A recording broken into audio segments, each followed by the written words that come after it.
Ang ina naman. Kahit kailan talaga to si Daddy, lagi na lang si Kayla yung nakatupang. Para ako lumabas na masamang anak?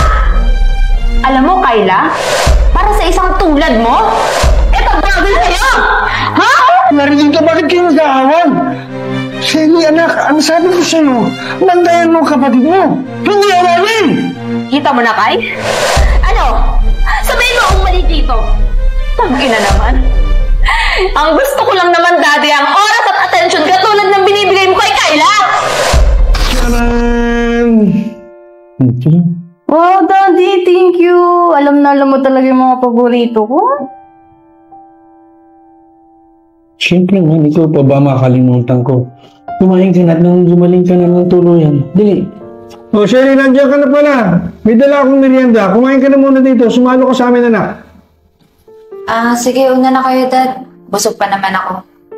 Pasok po muna ako sa kwarto para makapagpahinga na po ako. Sure ka, ate? Masarap pa naman itong Daddy.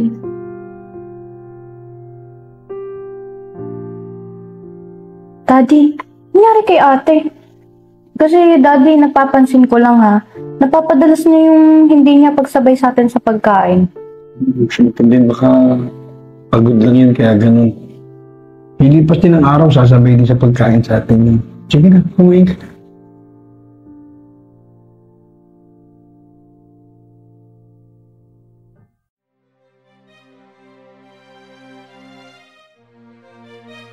Ate! Ate! Anong oras na? Hindi ka pa lumalabas dyan. Wala ka bang trabaho? Di po ako papasok, Dad. Masama pakaramdam ko. Buksan mo nga itong pinto!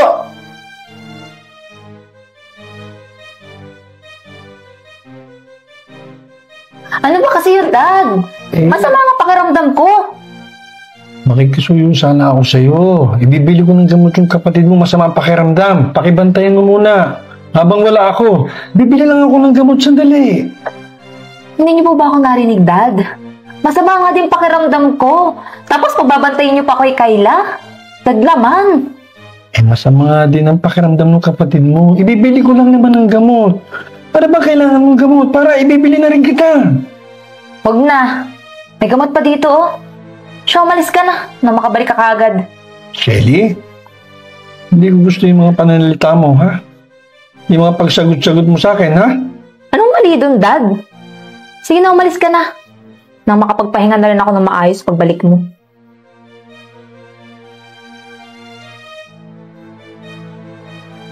Ang ina naman.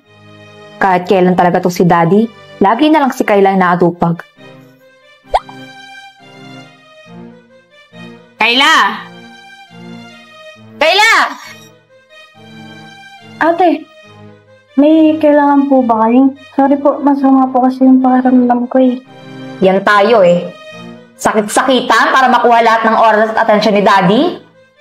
Alam mo, ikaw, Kayla, hindi na ako natutuwa sa kadramahan mo na yan, ha? Ate, ano po ang pinagsasabi niyo? Tsaka, totoo pong masama yung pakiramdam ko, hindi po ito kaartehan. Alam mo, Kayla, hindi mo makukuha sa kadramahan mo na yan. Alam naman natin pareho na kinukuha mo lang yung atensyon ni Daddy. Ano ba, ate? Ano ba pinagsasabi mong kinukuha ko lahat ng atensyon at oras ni Daddy? Eh, ikaw nga itong walang oras sa amin eh. At talagang babalik tali mo pa yung sitwasyon, no? Ano? Para ako ang lumabas na masamang anak? At talagang babalik rin mo ang sitwasyon? Napakagaling mo talaga, Kayla. Para ano? Para ako lumabas na masamang anak?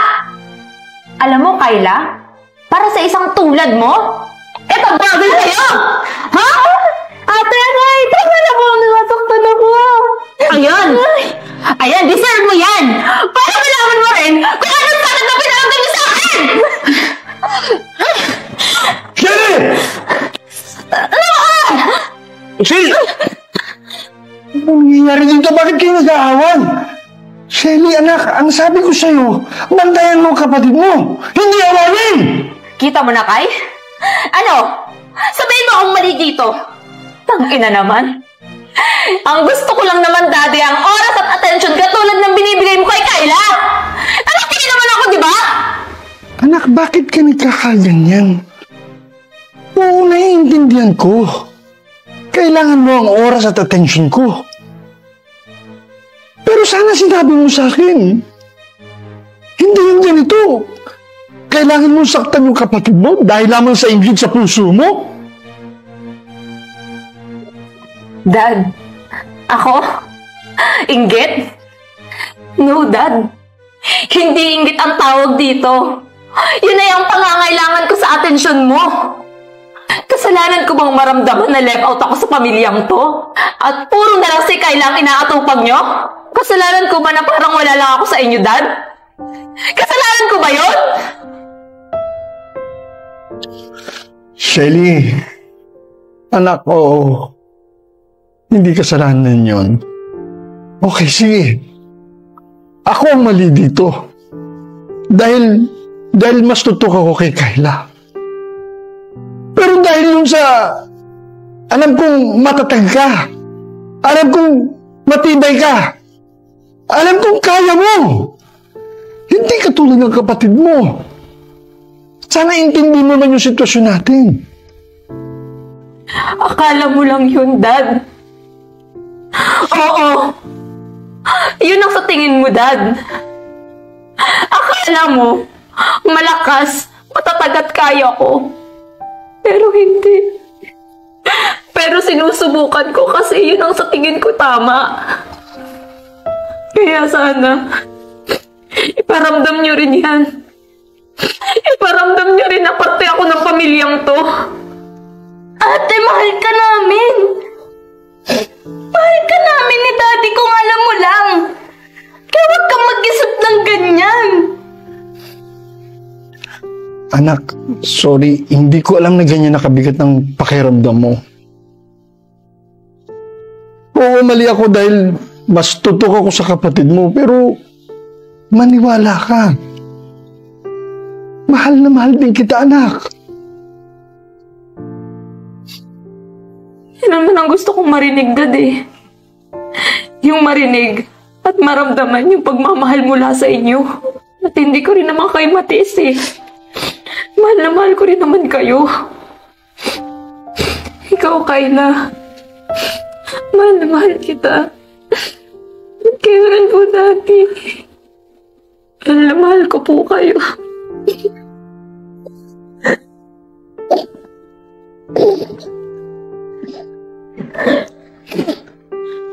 Pasensya ka na, Kayla, kung nasaktan ka ni ate.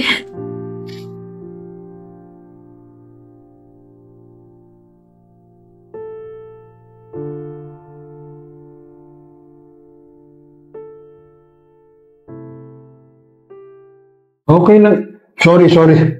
Nawala ko. Sorry. Aba, syempre naman. Ikaw pa ba? Aba, syempre naman, ikaw pa ba? Okay. Teka lang ha. Talaga. Ano mo to? Sure ka, ate? Teka lang, direct. Doon siya nakatingin dito kumain. Saan mo patatayin si Kayla? Sa para alam namin, isa yung focus namin. Kakakain lang po. Aba, syempre naman, ikaw pa ba? Kung siya kumain ka na ng... Sorry. Syempre naman, ikaw pa ba?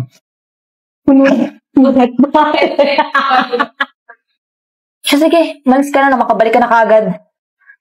Shelly? Boss, wala ate siya. Ay, ano po yun? Hindi ko po ba ako narinig? Binitawan ko na po yung direct. Yung hindi niyo po ba ako narinig? Ulitin natin, Karan. Ulitin natin, gusto mo? Sige po, hanggang saan tayo Kahit kailan talaga tong si Daddy. Pas direct na wala ako. Boss, kulit tayo sa mura. Ano pa yung line ko? Direct lang po. Kahit kailan sige, cut ka na. Kahit kailan talaga itong si Daddy, puro na si Kayla na. Si Kayla na ato. Tapos sa akin yung pinto. Tangin na naman, kahit kailan talaga ito si Daddy, lagi na lang si Kayla lang ina-approve kasi. Tapos isasado ko, lalabas po ako. Tangina naman. Kahit kailan? Kahit kailan, lagi na ako ba? Kahit kailan talaga itong si Daddy. Kahit kailan talaga itong si Daddy. Sige po. Sorry po. Okay po. 3, 2, 1, action. Wait lang po, Derek, nawala ako. Boss, takot si Kayla. Ah, sorry po. Yan. Hindi na alam mo ikaw, tay. Alam mo ikaw, hindi na ako tuwa sa kadramahan mo, ha? Tuwa sa kadramahan mo. Ano ka pinasasabi niya? Sige, magkikita. Saan pa, Derek? Yeah. Pause, Derek. Wait na. Boss, alam naman natin na pareho. Alam na natin na pareho na kinukuha mo lahat ng attention na dad. 3, 2, 1, action. Ikaw nga itong walang... Ito nga kung walang oras sa amin. Ayun. Ikaw nga itong walang oras sa amin. Ate Shelly, pwede pa ulit sa ako. Right, saya. Si Daddy po. Si Daddy. Dadating si Daddy. Daddy! Di. Daddy? Si Daddy. Nasa Nag-uwin siya. Para maramdaman mo rin kung gano'n ka palit yung pinaramdam mo rin. Ulit. Masakit ba? Sorry, 3, 2, 1. Kita mo na, Kai?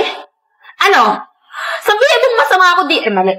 Sabihin mo nga akong mali dito. 3, 2, 1, action. Ang ina naman. Ang gusto ko lang naman maramdaman. Ano ba?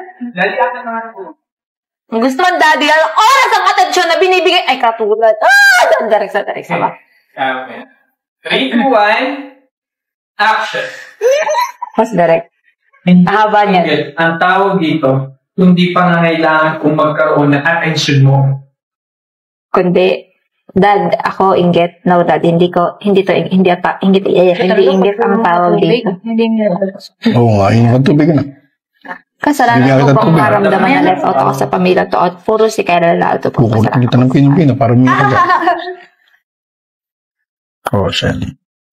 Haba na pero ito. Sige, pause tayo. Kasalanan. Mas direct. Pause. Oo, mali ako. Ay, hindi pa. Kaya huwag ka mag-isip ng ganyan. Wala ako. Game 3. Kaya wag ka